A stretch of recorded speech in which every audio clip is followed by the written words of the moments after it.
Build Your Business listeners. This is Matt Reynolds, your host for the podcast, and you are listening to what we are calling the legacy episodes. And really, these are the pre-episodes that really led to this podcast, the Build Your Business podcast. This is really my life's work and my brother's life's work in building your business. And so they were originally published in the Barbell Logic podcast as part of the Principles or Coaching Success series, but really touch on similar topics to the Build Your Business podcast: how to improve your productivity, how to set and accomplish your goals, deprioritize urgent tasks, to focus on what is most important to you, and most importantly, to become a better person and leader and business owner overall.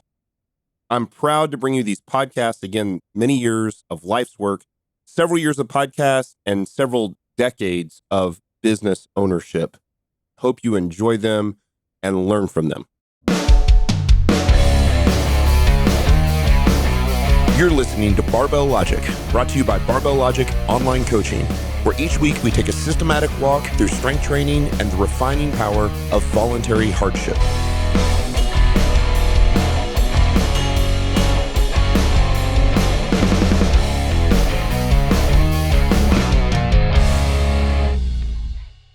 Welcome to the Barbell Logic podcast. I am really excited. It's been a few months to do a principles episode. We're actually going to do a little short series here. Welcome back to my brother, Chris Reynolds. Welcome to the show. Yo. It was fun. We got to spend some time together at New Year's this year. Got to come up to Boston, hang out with you, and celebrate New Year's. And by celebrating New Year's, I mean we celebrated at about 9:15, 9:30. That's right. Head straight to bed. And went straight to bed and woke up and it was 2021. That's the way to do it. That's right. I had a blast. Always good hanging out with you. And we've talked about this stuff a lot.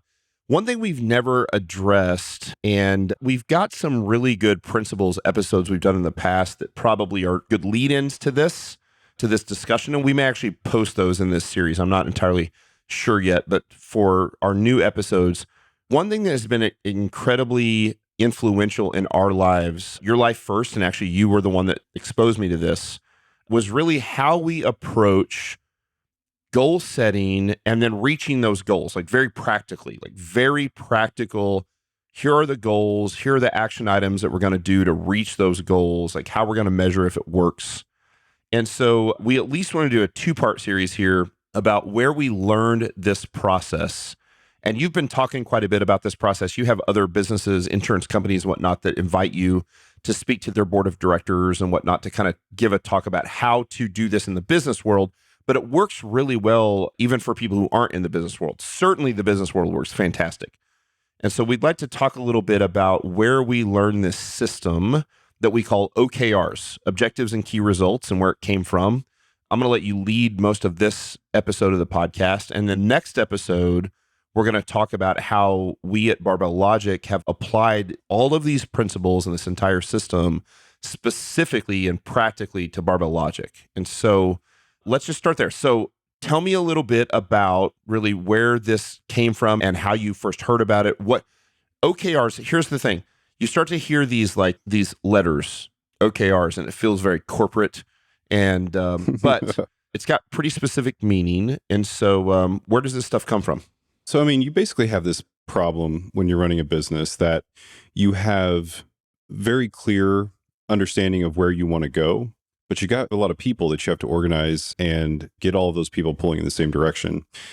And the hardest thing about that is, in general, people get into their own routines, their own regular routines, and there's just inertia to it, right? Like they're just used to doing the same thing over and over again. That's what they do. And sometimes you have to do something that changes that up. And so when you own a company and you're trying to organize that type of thing, you know, there's a group of people that have already solved for these kinds of problems and have done so for a long time.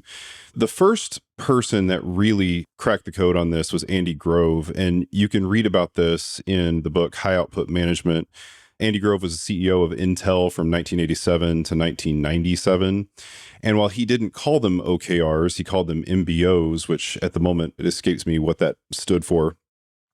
the concept was the same. The basic idea being that we're setting a goal and we're also laying down all of the action items needed to get us to that goal. Or the most important action items. Right. The most important action items. One of the big things that you have when you run a business, you think about Andy Grove, who ran Intel. And by the way, if you haven't searched this and you're so we want to set up this podcast so that this goal setting system and how to literally accomplish your goals works very well at a personal level. Personal finance, personal fitness, honestly, even without making it too too autistic or factual based, like even like how to be a better husband, how to be a better dad or spouse or parent, citizen, so on and so forth. It works very, very well. In the business world, it works phenomenally well. Andy Grove was a Hungarian-born immigrant, first-generation immigrant, who was part of the very early Silicon Valley. I think he worked at Fairchild Semiconductor, early. That seems right. And came over with, if I remember right, Bob Noyce was the guy's name, one of the original, what they called the traitorous 8. That's right. Who left and started this group of 8 guys, engineers, in the late 1950s, if I remember, somewhere in that ballpark. That's right. That's when William Shockley, I think, came out. And that's right, from Shockley Semiconductor, right? From Bell Labs. Yeah, who basically was like a photography film guy. Is that Shockley? right? No, Shockley was like the world's... Oh, Shockley was the original. Yeah, like the world's greatest physicist at the time, probably. That's right. And then they left and were like, hey, we're going to leave together. And Bob Noyce was sort of one of the leaders of the 8. And he had befriended Andy Grove, and eventually he left Fairchild Semiconductor to start Intel and brought this Hungarian immigrant with him to Intel. And Andy Grove was just a manager. Right. He wasn't a founder. He didn't have equity as far as I know. And what happened was Andy Grove was really known as, and to this day is known as, maybe the best manager to ever live in the business world. He had crystal clarity as to how to organize people and get them motivated to focus on a single thing and get it done. And that's really what you see when you see the emergence of OKRs. And fortunately for the rest of the world, there was a young guy working for him at the time, working directly for Andy, named John Doerr. And John Doerr was one of the earliest VCs at Kleiner Perkins to invest in Google and Amazon.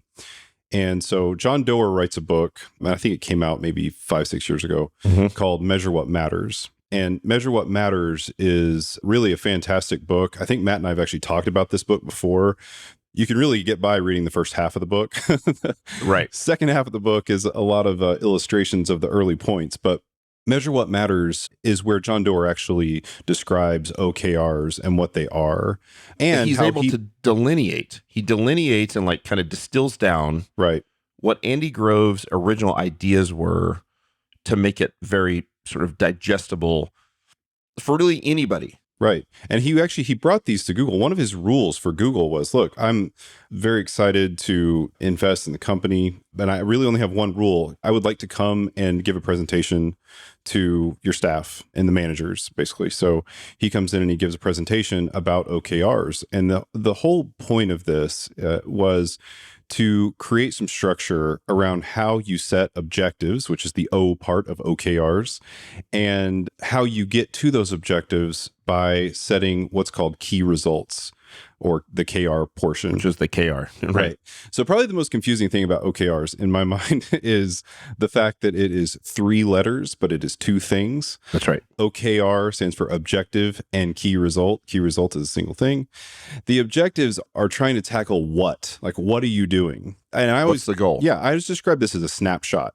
Like the easiest way to actually think about OKRs is to think about how could the world look in the future for whatever goal you're setting, right?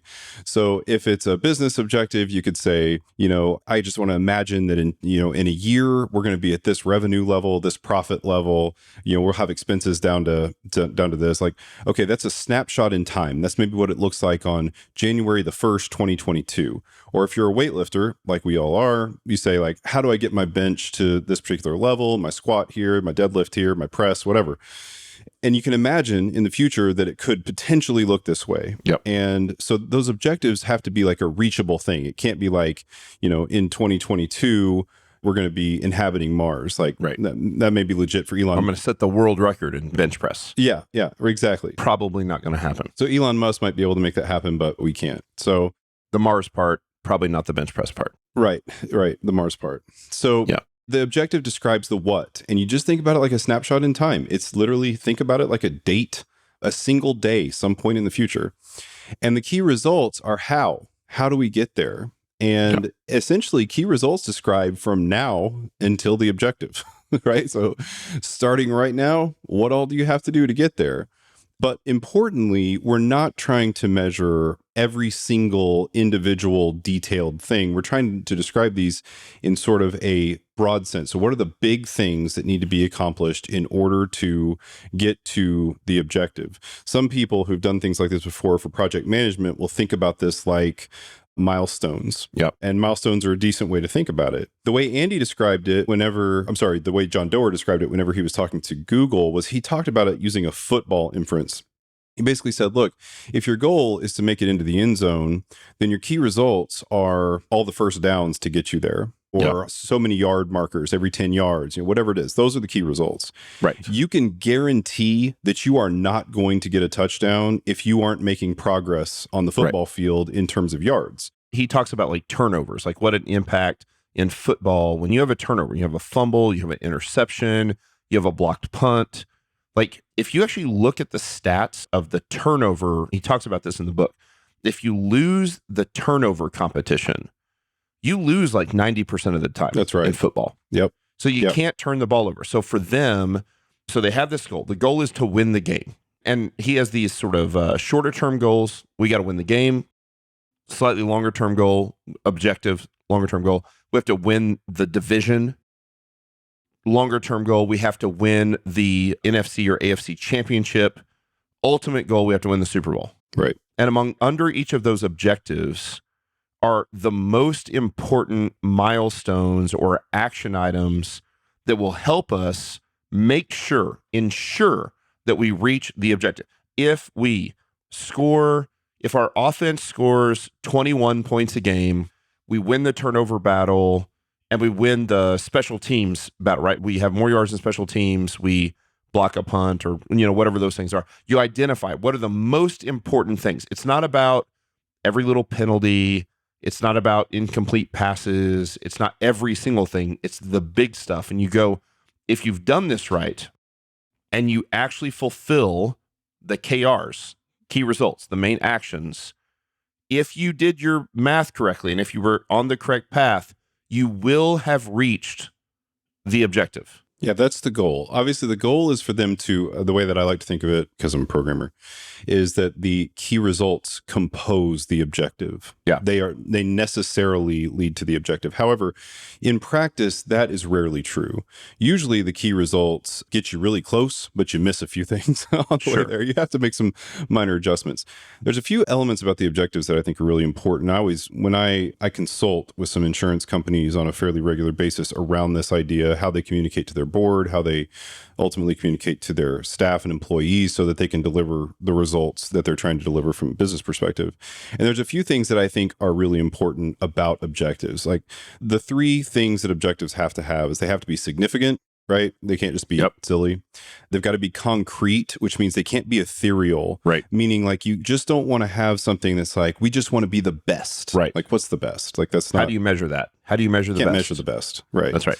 And they have to be action oriented, meaning that it can't be something that could just happen because time goes by. Like it needs to be something that requires some action to get done. It can't be business as usual. One of the things that we try to get away from is we do this in Block. And by the way, in the next episode, we'll talk about how we apply these overarching principles specifically to Barbell Logic, is it can't be if I stay the course and do what I'm doing now, I'll reach the objectives. Right. No, the point is that the objectives have to be audacious, but reachable. Right.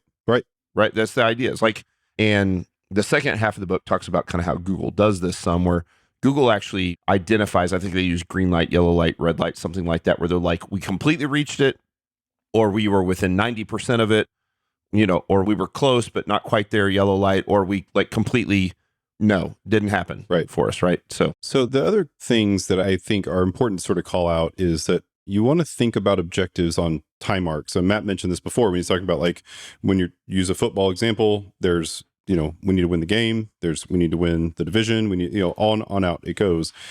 I think in different contexts, people want to think about the same thing. So if it's an individual thing, maybe a 3-month time arc is more reasonable than a 5-year time arc, right? 5 years is really far out. Even for a business, 5 years is really far out. Anytime I'm investing in a business and a company says, here are our 5-year plans, I always say like, you can throw those away. Now tell me what your 1-year plan is. Like, I don't believe a 5-year plan. I just think it's silliness. So you want to make sure that you have a really reasonable time frame. I also think people generally want to use, and companies should use, the shortest reasonable time frame. Yes. Because it's, again, the farther out you get, the easier it is to let things slip and to be less specific in your key results, which that's just setting you up for failure. One other point that I think is important here is that, and this, I think we did an entire podcast on this before, but saying yes to a few objectives necessarily means saying not now to others. That's right. That's probably one of the most critical things. And I'm sure everybody's heard this was like a big thing with Steve Jobs. Like Steve Jobs was like, it is far more important what we say no to than what we say yes to. That's right. And this is true as well. When you're picking your objectives, man, you don't lay out, 100 objectives for a period of time. If you're talking about 3 months, you're probably talking about 3 objectives. That's right. Because the more things that you lay out in your objective list, the more things you are split on in terms of your focus. And split focus is a great way to accomplish nothing. So you want to make sure that you have a lot of clarity around that and that you limit the number of objectives that you're actually going after.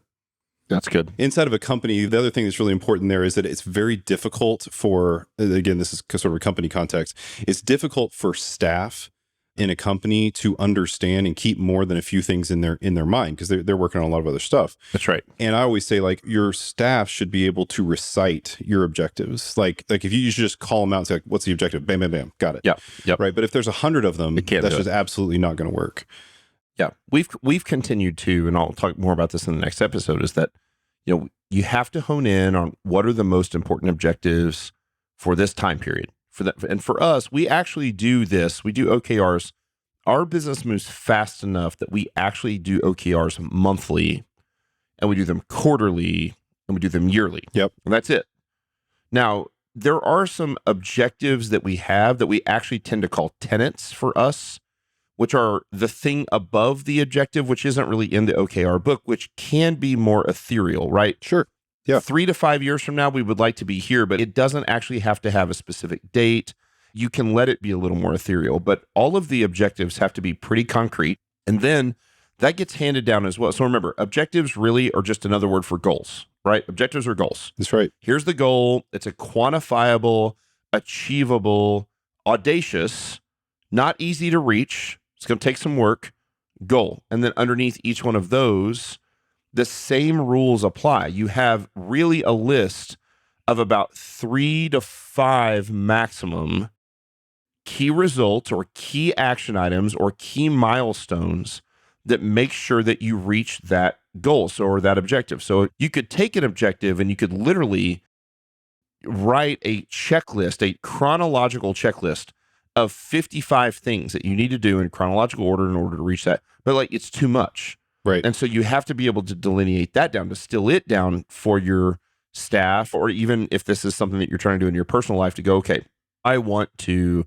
so you've got a goal, and your goal is, I want to be able to squat 500 pounds. Okay, well, by this date, I want to squat 500 pounds by August 1st. And then you have to go, well, okay, what are the 3 most important things that I'm going to need to do in order to squat 500 pounds by August 1st? Right. There's tons of stuff you could do. You could come up with a list of 50 things that would help. That's right. What are the most important things? We've got it. And then what you do is on those, at least the way we do it, and I think the way John talks about it, and Doerr talks about it in the book, very specific dates on the key results. That's right. So when you get into key results, I think this is where the rubber meets the road. So essentially, key results have to be, like, however specific objectives are, key results are more specific. That's right. And they always have to be time bound. They must be time bound. That's right. Or else they're not a key result. There's always a number attached to the key results. It's a specific quantifiable number. I must do this by this date, Right. so that it is clearly measurable. And I have a trick that I use all the time. In fact, there are key results that I like better than others in this particular regard, because there are some things that are hard to know. And when they are, you can find your key result getting a little bit wishy-washy because, maybe you set a specific number in place, but you find out later that that number was unaccomplishable. What you can do, and a 500-pound squat is a great example. Actually, it's a really great one to use because there are all sorts of factors you don't know, right? Like you don't know if you're going to get sick. You don't know, like there's 100 million things there could be, right? Sure. But here's what you do know. Here's what you can commit to. And this is the critical factor here.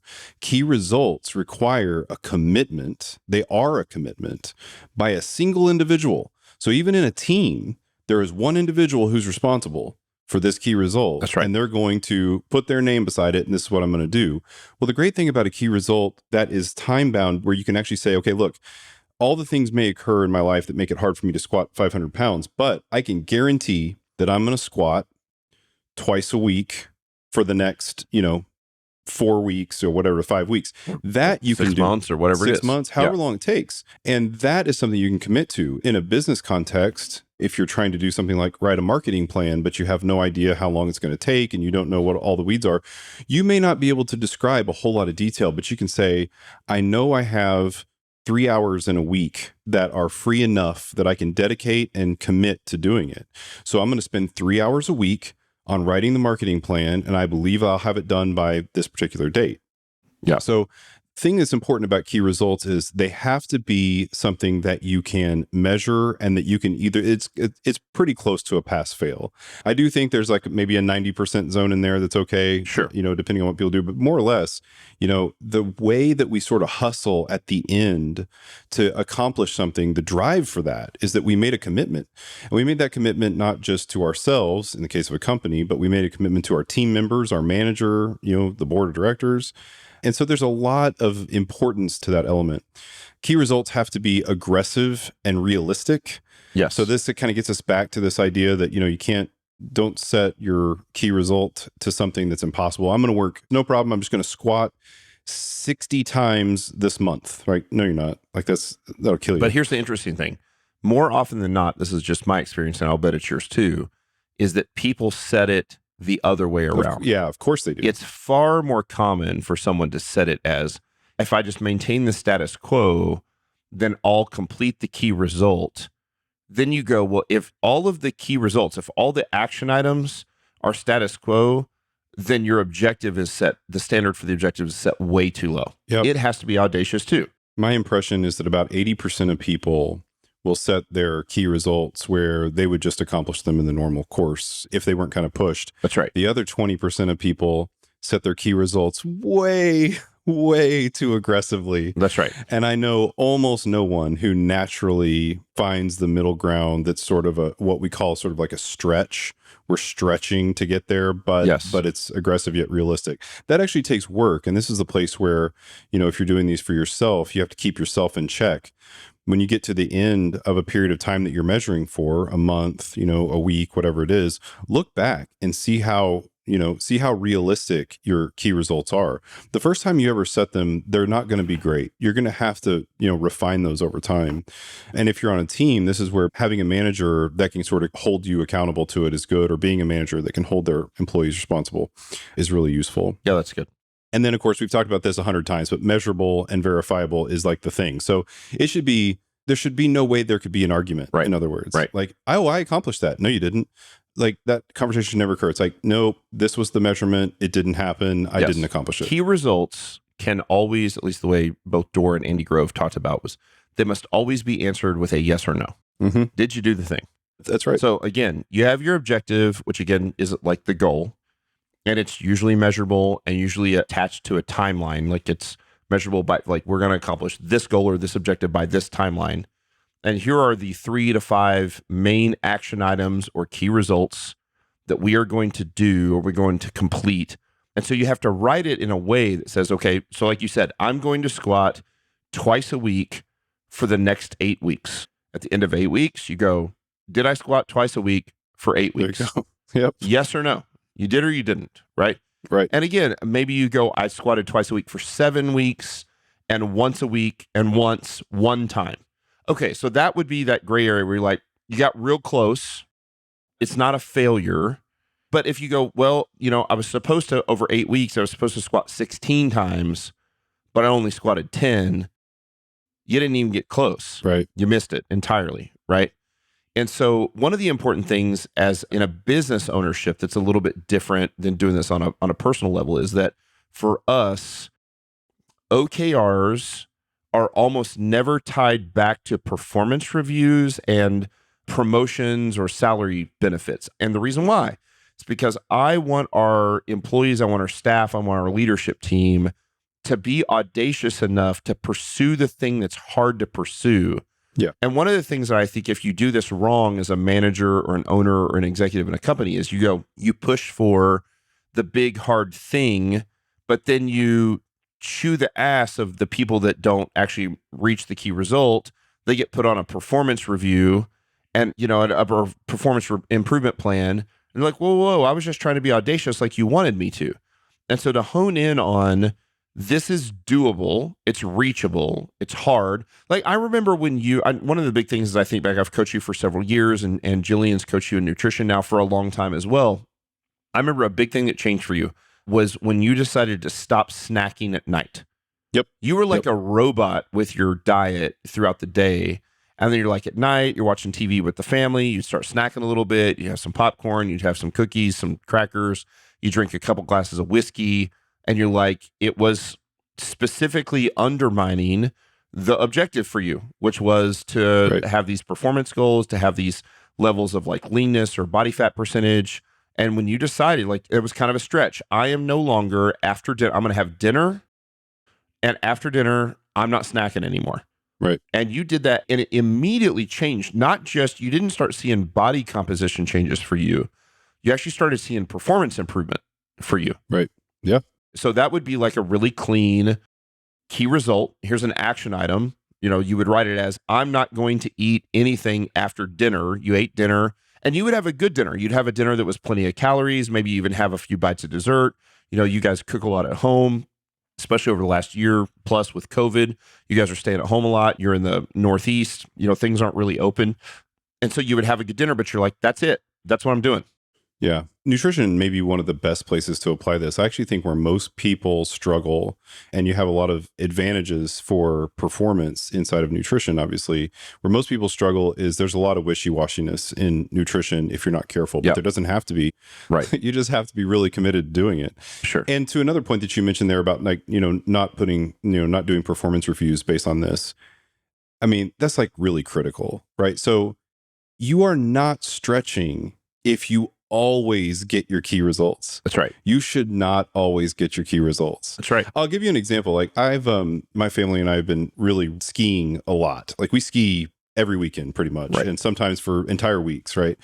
And we were new to skiing. I mean, I never skied in my life until I moved out here. So we weren't raised that way. You're from Missouri. Just 3 years ago, and we've been able to do quite a bit, but I have a goal. One of my goals is to crash pretty bad every time I go skiing.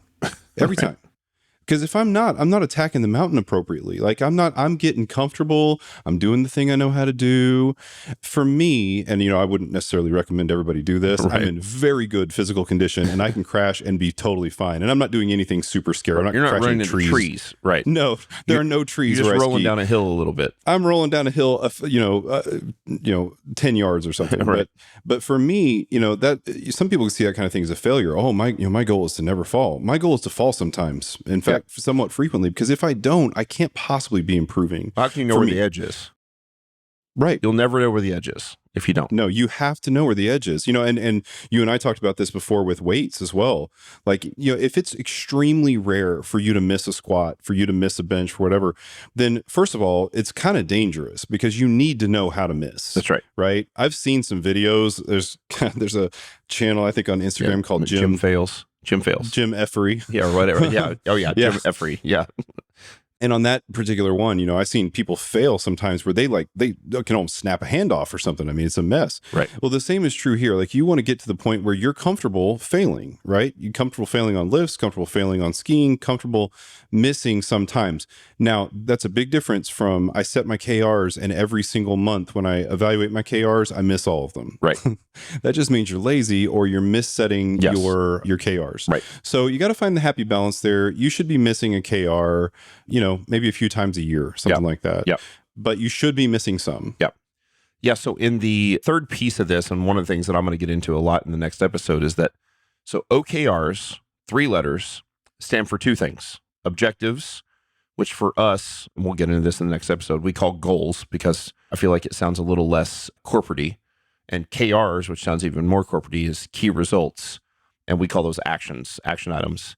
But there's a third part in the original, in the Andy Grove, John Doerr style, which they call KPIs. And so for those of you who are in the corporate world, you'll know what those are. For those of you who are not in the corporate world, you'll think that's incredibly corporate.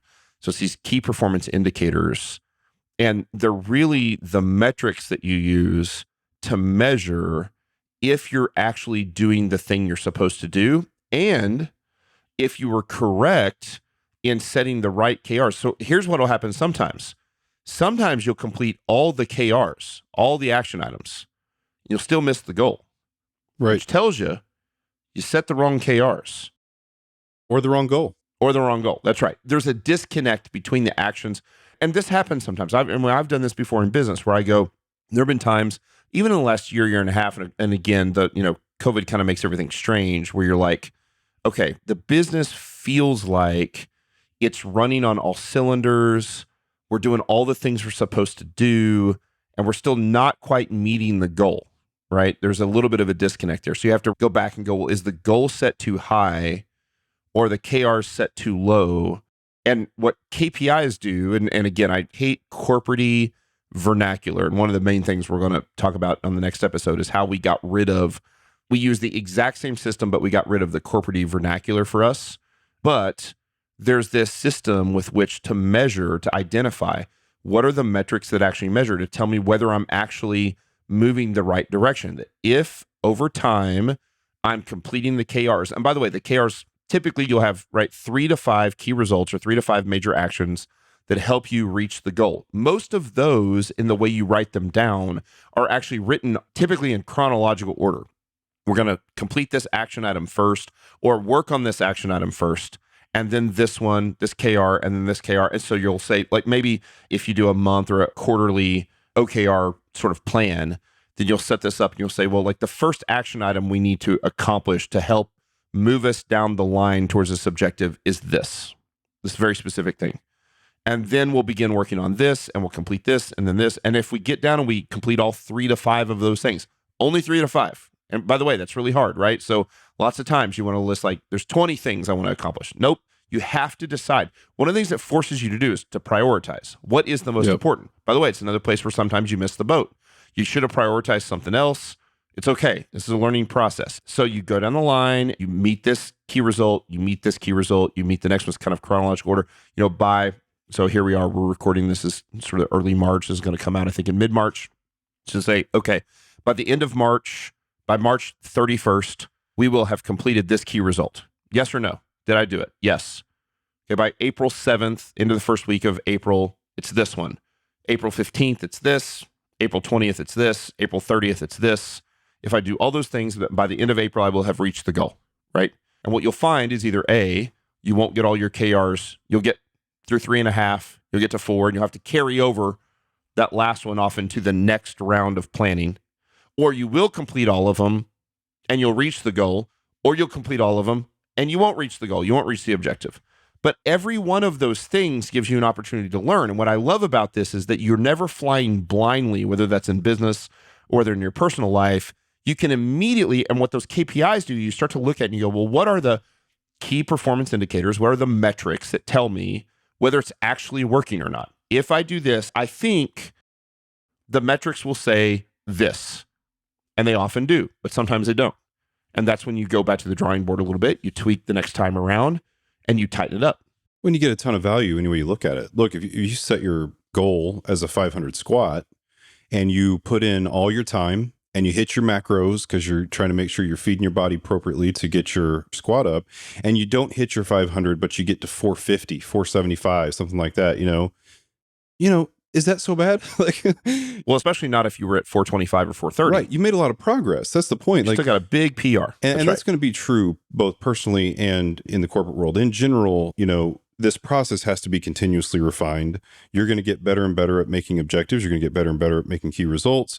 But the goal is to be sure that if you miss, you still added value. Yes. And you still got way further down the road. So that's the gist of OKRs. That's how they work. And we've found them to be incredibly useful in business. And, if you look at these in relationship to your own personal goals, they can be very, very valuable as well. Yeah, it's good. One last thing I want to touch on that's a very important point that you're going to laugh when I bring this up. And I call it Uncle Danny syndrome. Hopefully Uncle Danny will never listen to this podcast. If you know Uncle Danny, please don't tell him. Okay, here's the thing. First off, if you're not in the corporate world, you do not need to read Andy Grove's book. But Andy Grove's book, which is the sort of prequel, it's not really a prequel, but it's the prequel to Measure What Matters. Andy Grove's book is called High Output Management. The corporate world and our personal lives are often consumed by busyness and action. Busyness and action mean nothing. They are worthless. It is about output. Andy Grove figured out, so we have an uncle who has worked his butt off his entire life and accomplished nothing. Sorry. And listen, great guy. Here's what I'm saying. So you guys, a bunch of you will have family and friends. You'll think of a person just like this. You go into Uncle Danny's house, and Uncle Danny has 19 unfinished projects in his house.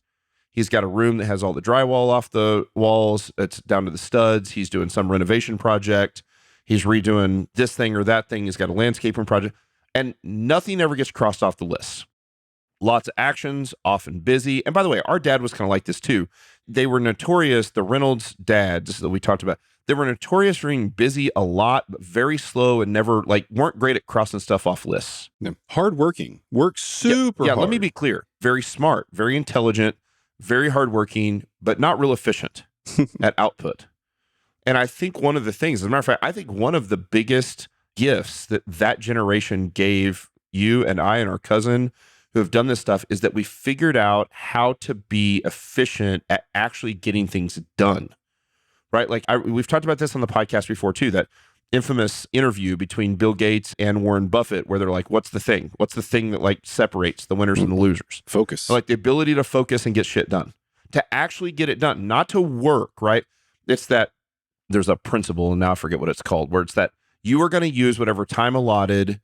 If you're given 6 hours to complete a task or 6 weeks to complete a task, you'll fill the entire time to complete the task. Now, what I'm trying to do is get the output done. So I don't champion or congratulate our staff, our leadership, our employees on hard work.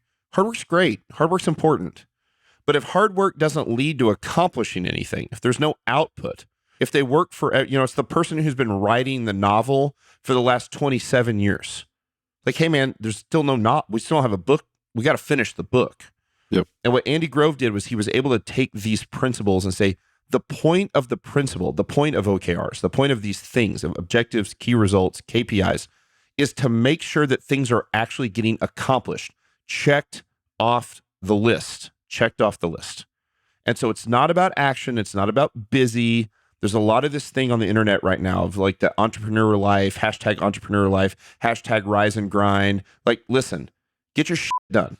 Get it, you got to get stuff accomplished is what it comes down to. So, and I don't say that in so this is I love the way you just described that, because I can tell you right now, being an entrepreneur that went through the entire entrepreneurial process all the way through to retirement, that staying up late at night and getting on Clubhouse to listen to a bunch of VCs talk about stuff is completely and utterly useless. Yeah, right. That's right. This is not what you need to spend your time on. And I think your point here is really solid. What it's really saying fundamentally is that you got to pare back. That's right. You have to say no. Right. You have to choose, like to choose the most important thing and to accomplish anything at all usually requires some amount of compromise towards what needs to get done, which means saying no to an awful lot of stuff. Yeah, here's the way these numbers aren't hard numbers, but this is the way we do it. And this is the way it's mostly communicated both by Andy Grove and John Doerr. And by the way, John Doerr, you got to understand, this guy walks into the garage of Sergey Brin and Larry Page. Larry Page. Like they're in a garage, right?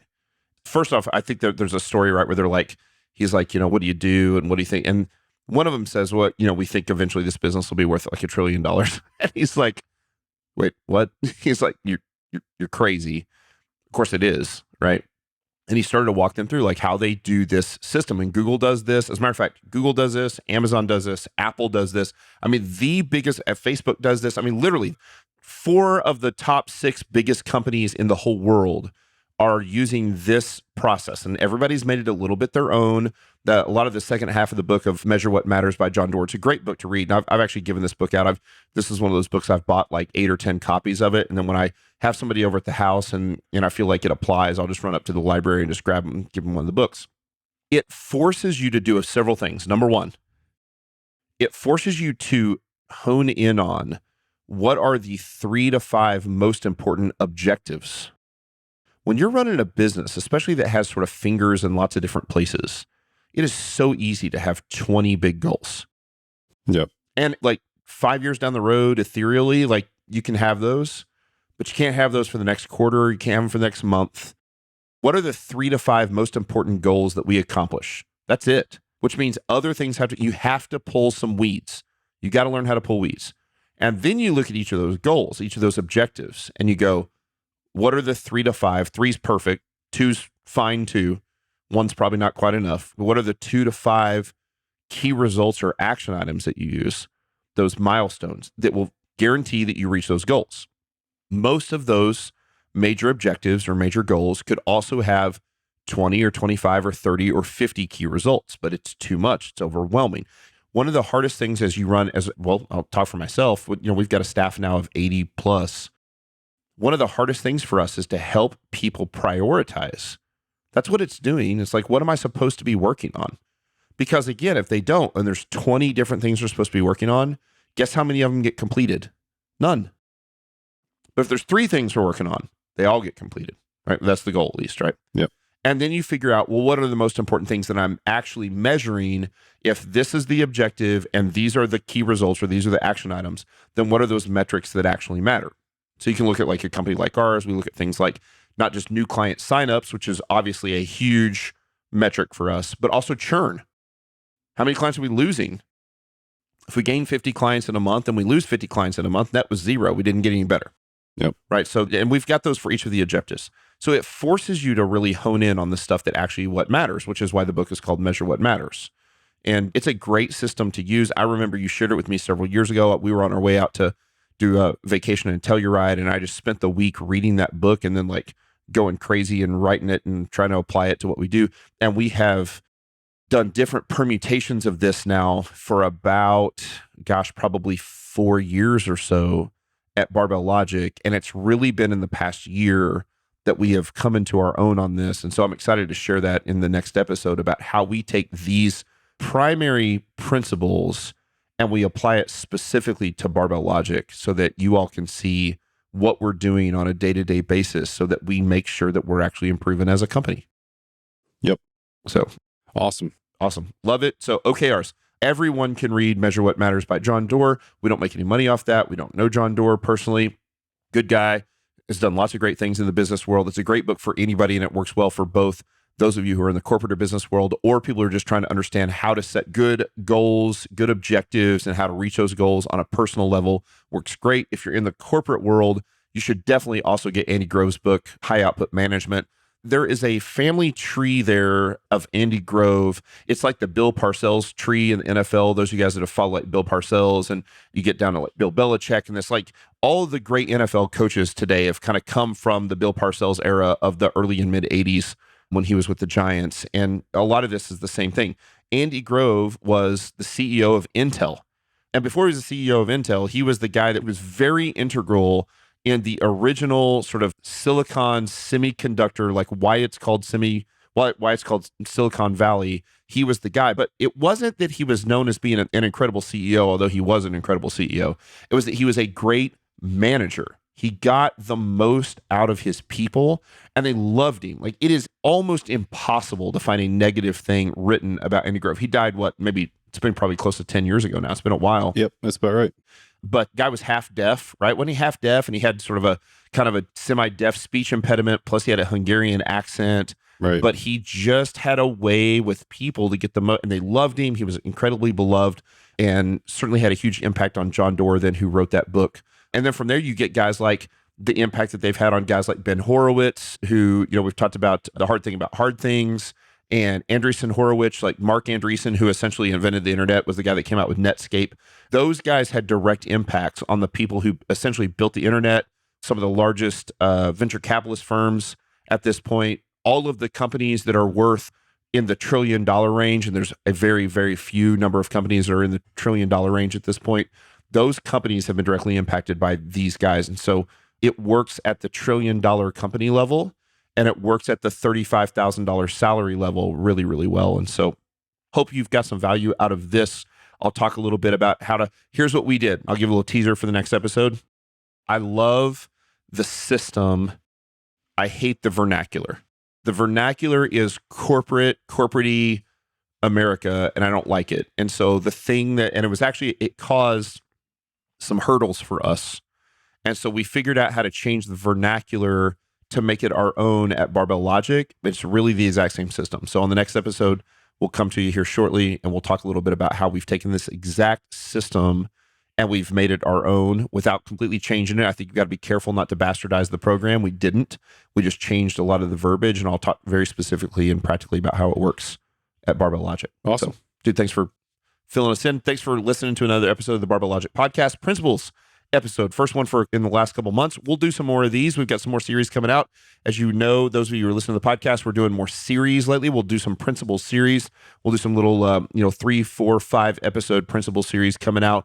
They give you a really good taste of some of those life efficiencies, big time principles that we use both in training, in life, in family, in fatherhood, in marriage, and business, so that because we see the crossover between those things and what we're doing in the gym. And so thanks for listening. If you get value out of this, we'd love a 5-star review wherever you listen to podcasts. By the way, we're way over 1,000. I think we're at 1,025 reviews, 5 stars still right now, which is good. I'm nervous that at some point we're going to hit 4.9. So keep giving us those 5-star reviews.